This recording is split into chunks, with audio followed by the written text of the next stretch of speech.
Hello guys, പുതിയൊരു വീഡിയോയിലേക്ക് എല്ലാവർക്കും സ്വാഗതം. അപ്പം ഇന്നത്തെ വീഡിയോ എൻ്റെ പേഴ്സണൽ റെക്കമെൻഡേഷൻ ആണോ എന്ന് വെച്ചാൽ ഞാൻ പേഴ്സണലി യൂസ് ചെയ്യുന്ന ഒരു കാര്യം നിങ്ങളിലേക്ക് പറഞ്ഞു തരുന്നത് മാത്രമേ ഉള്ളൂ. ഇതൊരു റെക്കമെൻഡേഷൻ ആണോ അല്ലെങ്കിൽ ഒരു പ്രൊമോഷൻ ആണോ എന്ന് എനിക്ക് പറയാൻ പറ്റില്ല. ലൈക്ക് ഞാൻ യൂസ് ചെയ്യുന്ന കുറച്ച് എക്സ്ചേഞ്ചസിനെ കുറിച്ചും അത് നിങ്ങൾക്ക് എത്തിക്കുക എന്നുള്ളതാണ്. പ്ലസ് വെസറെക്സിൻ്റെയും കോയിൻ D6ൻ്റെയും ചെറിയൊരു അപ്ഡേറ്റ് ഇട്ടിട്ട് അതും കൂടി നിങ്ങൾക്ക് എത്തിക്കുക. ഈ അപ്ഡേറ്റ് ഓൾറെഡി നിങ്ങൾ അറിഞ്ഞു കാണും, എന്നാലും അതും കൂടി നിങ്ങളിലേക്ക് എത്തിക്കുക എന്നുള്ളത് മാത്രമാണ് ഈ ഒരു വീഡിയോയിൽ. അപ്പം ഒന്നാമത്തേത് കോയിൻ D6ൻ്റെതാണ്. കോയിൻ D6 നമുക്കറിയാം 44 മില്യൻ്റെ ഹാക്ക് സംഭവിച്ചെങ്കിൽ പോലും നമ്മുടെ എല്ലാവരും ഫണ്ട് വലിയ രീതിയിൽ എഫക്റ്റ് ആവാണ്ട് അവർ പെട്ടെന്ന് തിരിച്ചു തന്നു. പിന്നെ ലേറ്റസ്റ്റ് ന്യൂസ് അനുസരിച്ച് കോയിൻ D6ൻ്റെ ഹാക്ക് ആവാനുള്ള മെയിൻ കാരണം അവരുടെ തന്നെ ഒരു ഇന്റേണൽ എംപ്ലോയിയുടെ ലോഗിൻ ക്രെഡൻഷ്യൽസ് എല്ലാം ഹാക്ക് ചെയ്തു അല്ലെങ്കിൽ അങ്ങനെ പ്രൊവൈഡ് ചെയ്തിട്ടൊക്കെ അത് മുഖാന്തരമാണ്. കാരണം ഒരു ചാരപ്പണി എന്നുള്ള രീതിയിൽ ആരോ ചെയ്തു എന്നുള്ള രീതിയിലാണ് ന്യൂസ് വരുന്നത്. അവരുടെ എംപ്ലോയി അറസ്റ്റ് ചെയ്യുകയൊക്കെ ചെയ്തിരുന്നു. കാരണം ലോഗിൻ ക്രെഡൻഷ്യൽസ് കൊടുത്തിട്ട് അത് മുഖാന്തരമാണ് ഹാക്ക് സംഭവിച്ചതെന്നൊക്കെ പറയുന്നുണ്ട്. അതൊന്ന് നോക്കുമ്പോൾ നെഗറ്റീവാണ്, കമ്പനിയുടെ അകത്ത് നടന്ന പ്രശ്നങ്ങളാണെന്ന് നോക്കുമ്പോൾ അത് നമുക്ക് കൺസേണിങ് ഫാക്ടർ തന്നെയാണ്. പക്ഷെ അറ്റ് ദ ഓപ്പോസിറ്റ് ടൈം അതിൻ്റെ പോസിറ്റീവ് എന്താണെന്ന് വെച്ച് കഴിഞ്ഞാൽ കോയിൻ D6ൻ്റെ സെക്യൂരിറ്റി മീൻസ് നല്ലതാണ്. ബ്രീച്ച് ചെയ്യാൻ പറ്റിയില്ല. കാരണം ക്രെഡൻഷ്യൽസ് ഉണ്ടെങ്കിൽ ആർക്കും ലോഗിൻ ചെയ്യാൻ പറ്റും. കൂടുതൽ ഡീറ്റെയിൽസ് ഈസിയായി കൊടുത്തതുകൊണ്ട് ഈസിയായി ഹാക്ക് ചെയ്തു എന്ന് മാത്രമേ ഉള്ളൂ. അതല്ലാണ്ട് ലൈക്ക് ഒരു വെസറെക്സിനത്ര നടന്ന പോലെ വലിയ രീതിയിലൊരു ഹാക്ക് അതിപ്പം എംപ്ലോയി ചെയ്താണോ എന്ന് അറിയില്ല കേട്ടോ. ബട്ട് അങ്ങനെ ഒരു സംഭവം ഇല്ല. അപ്പം അവരുടെ സെക്യൂരിറ്റി ഇപ്പോഴും സ്ട്രോങ് ആണെന്നുള്ളൊരു പോസിറ്റീവ് ഫാക്ടറായിട്ട് കൺസിഡർ ചെയ്യാം. പിന്നെ മോർ ദാൻ ദാറ്റ് അവർ ഫണ്ട് ഹാക്കായി പോയെങ്കിലും യൂസേഴ്സിനെ ബുദ്ധിമുട്ടിച്ചില്ല എന്നുള്ളതാണ് വളരെ പോസിറ്റീവായിട്ട് എനിക്ക് തോന്നിയത്. സോ അത് ഒരു അപ്ഡേറ്റ് ആയിരുന്നു. പിന്നെ വെസറെക്സിൻ്റെ അപ്ഡേറ്റ് പറഞ്ഞാൽ വോട്ടിംഗ് സ്റ്റാർട്ട് ചെയ്തിട്ടുണ്ട്. ഇപ്പോഴും ഒരുപാട് ന്യൂസസും ട്വിറ്ററിനകത്തൊക്കെ പോസ്റ്റ് ഞാൻ കാണാറുണ്ട്. യെസ് കൊടുക്കണോ നോ കൊടുക്കണോ. കുറേ പേര് നോ കൊടുക്കാൻ പറയും. ആരെങ്കിലും എസ് കൊടുക്കാൻ പറഞ്ഞാൽ അത് വെസറെക്സിന് പൈസ കൊടുത്തിട്ട് ചെയ്യിപ്പിക്കണമെന്ന് പറയും. ബട്ട് ഞാൻ ആസ് എ നിങ്ങൾക്കറിയാം, എൻ്റെ ചാനൽ ഫോളോ ചെയ്യുകയാണെങ്കിൽ നമ്മൾ ഒരിക്കലും വെസറെക്സിനെ സപ്പോർട്ട് ചെയ്യുന്നതല്ല. ബട്ട് ബാധിക്കപ്പെടാത്തവർക്ക് വേണമെങ്കിൽ എന്തും പറയാം. അല്ലെങ്കിൽ അവർക്ക് അത്യാവശ്യം ഈ ഫണ്ട് ഇട്ട് കാര്യമില്ല എന്നുണ്ടെങ്കിൽ അവർ നിയമ പോരാട്ടത്തൊക്കെ പോരാടും. അല്ലെങ്കിൽ 2 വർഷം 3 വർഷം കഴിഞ്ഞ് കിട്ടിയാൽ മതി. വെസറെക്സ് അങ്ങനെ രക്ഷപ്പെടേണ്ട. സത്യം പറഞ്ഞാൽ വെസറെക്സ് ചെയ്തതനുസരിച്ച് അത് തന്നെയാണ് ചെയ്യേണ്ടത്. പക്ഷേ ബാധിക്കപ്പെട്ടവർക്ക് അങ്ങനെയല്ല. കുറച്ചെങ്കിലും കിട്ടിയാൽ ആശ്വാസം എന്നുള്ള രീതിയിൽ ഒരുപാട് പേരുണ്ടാകും. സോ അവരെയൊക്കെ കൺസിഡർ ചെയ്തിട്ടാണ് ഞാൻ പറയുന്നത് യെസ് കൊടുക്കുകയായിരിക്കും നല്ലതെന്നാണ് എൻ്റെ പേഴ്സണൽ സജഷൻ. ഞാൻ അധികം ഫണ്ട് ഇൻവെസ്റ്റ് ചെയ്തിട്ടില്ല. ബട്ട് സ്റ്റിൽ ഞാൻ പറയുന്നത് വെസറെക്സ് എനിക്ക് പൈസ ഒന്നും കൊണ്ടല്ല. കുറച്ചെങ്കിലും ഫണ്ട് നമുക്ക് കിട്ടുകയാണെന്നുണ്ടെങ്കിൽ അത് കിട്ടട്ടെ എന്നുള്ളത്. കാരണം വെസറെക്സിൽ വിശ്വസിക്കാൻ പറ്റുമോ വിശ്വസിക്കാൻ പറ്റില്ല. ബട്ട് സ്റ്റിൽ നമുക്ക് വേറൊരു ഓപ്ഷൻ ഇല്ലാത്തതുകൊണ്ട് ഇപ്പോൾ വെസറെക്സ് ലേറ്റസ്റ്റ് പറഞ്ഞേക്കുന്നത് എല്ലാം എസ് ആണെന്നുണ്ടെങ്കിൽ കോർട്ട് അപ്രൂവ് ചെയ്തെങ്കിൽ സെപ്റ്റംബർ ഒക്ടോബർ ആകുമ്പോൾ പ്ലാറ്റ്ഫോം തന്നെ റീസ്റ്റാർട്ട് ചെയ്യുന്നതാണ് പറഞ്ഞേക്കുന്നത്. സോ അതൊക്കെ ഒരു പോസിറ്റീവാണ്. അത് വിശ്വസിക്കാൻ പറ്റുന്നുണ്ടെങ്കിൽ ഇതും വിശ്വസിക്കാതെ വേറെ ഓപ്ഷൻ ഇല്ല. സോ അങ്ങനെ ചെയ്യുമ്പോൾ എസ് കൊടുക്കുന്നതുകൊണ്ട് നല്ലതാണെന്നാണ് എനിക്ക് തോന്നുന്നത്.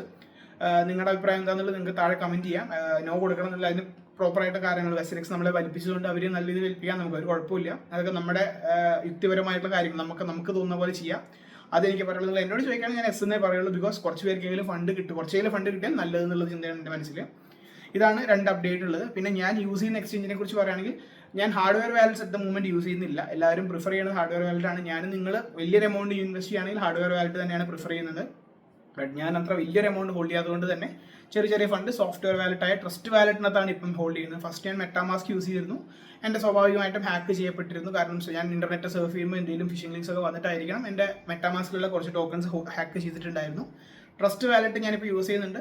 ബട്ട് ട്രസ്റ്റ് വാലറ്റ് യൂസ് ചെയ്യുന്ന വിധം കുറച്ച് ഡിഫറൻ്റ് ആണ്. കാരണം ഞാൻ നിങ്ങളോട് മുൻപത്തെ വീഡിയോയിലും പറഞ്ഞിരുന്നു, അക്കൗണ്ട് ഓപ്പൺ ചെയ്യും, മീൻസ് ട്രസ്റ്റ് വാലറ്റ് ഡൗൺലോഡ് ചെയ്ത് അതിൻ്റെ ഫ്രേസസ് ആഡ് ചെയ്ത് വെച്ച് ഫണ്ട് അതിനകത്ത് ആഡ് ചെയ്തതിന് ശേഷം ഞാൻ അൺഇൻസ്റ്റാൾ ചെയ്ത് കളയും. കാരണം ഞാൻ മുഖാന്തരം ഏതെങ്കിലും ലിങ്കിലൊക്കെ ക്ലിക്ക് ചെയ്ത് എൻ്റെ വാലറ്റ് ഹാക്ക് ചെയ്യപ്പെടാതിരിക്കാൻ വേണ്ടിയാണ് ഞാൻ ഈ സംഭവം ചെയ്യുന്നത്. അപ്പം നിങ്ങൾക്കും വേണമെങ്കിൽ അങ്ങനെ തന്നെ ചെയ്യാം.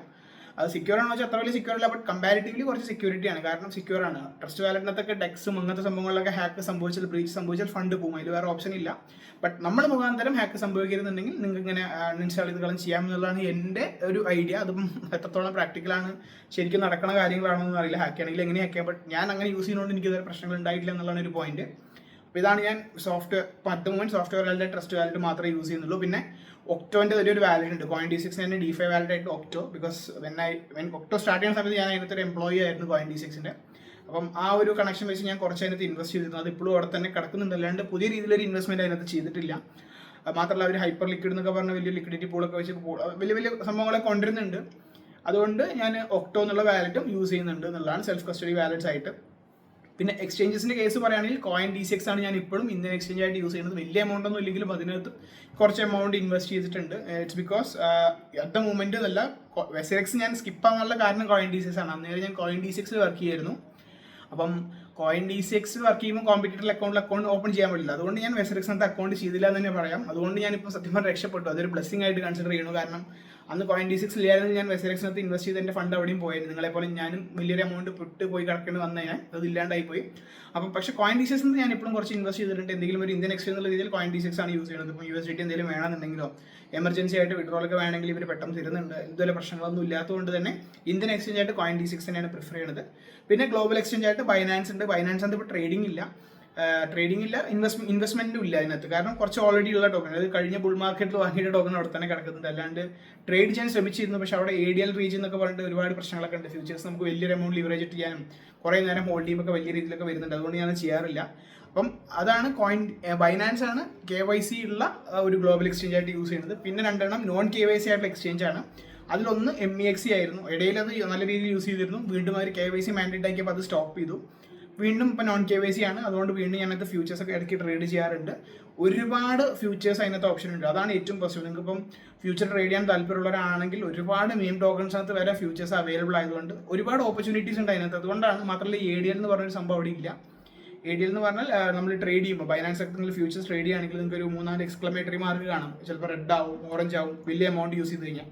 കുറച്ച് നാളങ്ങനെ വെച്ച് കഴിഞ്ഞാൽ ഇപ്പോൾ ഓട്ടോമാറ്റിക്കലി നമ്മുടെ പൊസിഷൻ കട്ട് ഓഫ് ചെയ്യും വരും. അതൊന്നും ഇല്ല ഈ MEXC ഇതുവരെ. അതുകൊണ്ടാണ് MEXC യൂസ് ചെയ്യണത്. ഇപ്പം നോൺ KYC ഇല്ലാത്തതുകൊണ്ട് വീണ്ടും എല്ലാം റീസ്റ്റാർട്ട് ചെയ്തിട്ടുണ്ട്. പിന്നെ ഒന്ന് CoinEx ആണ്. അതും നോൺ KYC എക്സ്ചേഞ്ച് ആണ്.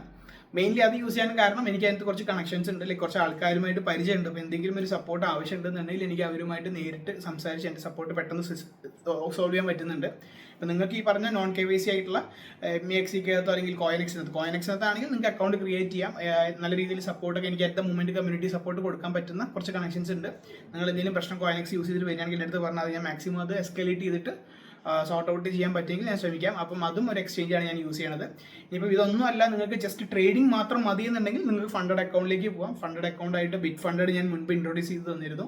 നിങ്ങൾ $79 കൊടുത്താൽ നിങ്ങൾക്ക് $5000 വരെയുള്ള വർത്തിൽ ട്രേഡ് ചെയ്യാൻ പറ്റും. 2 സ്റ്റേജ് പാസ്സായി കഴിഞ്ഞാൽ പിന്നെ നിങ്ങൾക്ക് കിട്ടുന്ന ഫണ്ടിൻ്റെ എത്ര ശതമാനം നിങ്ങൾക്ക് കിട്ടുന്നുള്ളതുണ്ട്.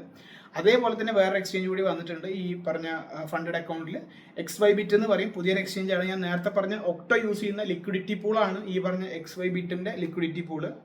അപ്പം ഈ XYBitനകത്ത് എന്താണെന്ന് വെച്ചാൽ ഇപ്പം ഐ തിങ്ക് ഇന്നും നാളെയും കൂടി ഇന്നും കൂടിയാണ് 2 ദിവസമായിട്ട് ഒരു ഓഫർ ഉണ്ടായിരുന്നു. നിങ്ങൾ $79 കൊടുക്കുകയാണെങ്കിൽ നിങ്ങൾക്ക് $5000 2 അക്കൗണ്ട് കിട്ടും. അതായത് നിങ്ങളിപ്പോൾ $5000 ക്രിയേറ്റ് ചെയ്തിട്ട് നിങ്ങൾ $500 നഷ്ടം ഉണ്ടാക്കാതിരുന്നാൽ മതി. $500 നഷ്ടം ഉണ്ടാക്കില്ല എന്നുണ്ടെങ്കിൽ നിങ്ങൾക്ക് അത് കണ്ടിന്യൂ ചെയ്ത് പോകാം. അപ്പോൾ ഒരു അക്കൗണ്ട് നഷ്ടം ഉണ്ടാക്കിയാലും വേറെ അക്കൗണ്ട് നിങ്ങൾക്ക് ട്രേഡ് ചെയ്യാൻ പറ്റും. അങ്ങനെ 2 അക്കൗണ്ട് ഈ $79 കിട്ടും. നിങ്ങൾക്ക് ഏത് വേണമെങ്കിലും സ്റ്റാർട്ട് ചെയ്യാം. ഈ പറഞ്ഞ XYBit, Bitfunded, CoinEx, MEXC ഇതിൻ്റെ ഒക്കെ ലിങ്ക് ഞാൻ താഴെ കൊടുത്തിട്ടുണ്ട്. നിങ്ങൾക്ക് വേണമെങ്കിൽ, അപ്പോൾ നിങ്ങൾക്ക് പ്രിഫർ ചെയ്യാൻ താല്പര്യമുണ്ടെങ്കിൽ, നിങ്ങൾക്ക് ട്രൈ ചെയ്യാൻ താല്പര്യമുണ്ടെങ്കിൽ ട്രൈ ചെയ്ത് നോക്കാം. നോൺ KYC ആയതുകൊണ്ട് MEXC, CoinEx നോക്കാം. ട്രേഡിംഗ് ഫോക്കസ്ഡ് ആണെങ്കിൽ ഈ 2 എക്സ്ചേഞ്ചസും നോക്കാം.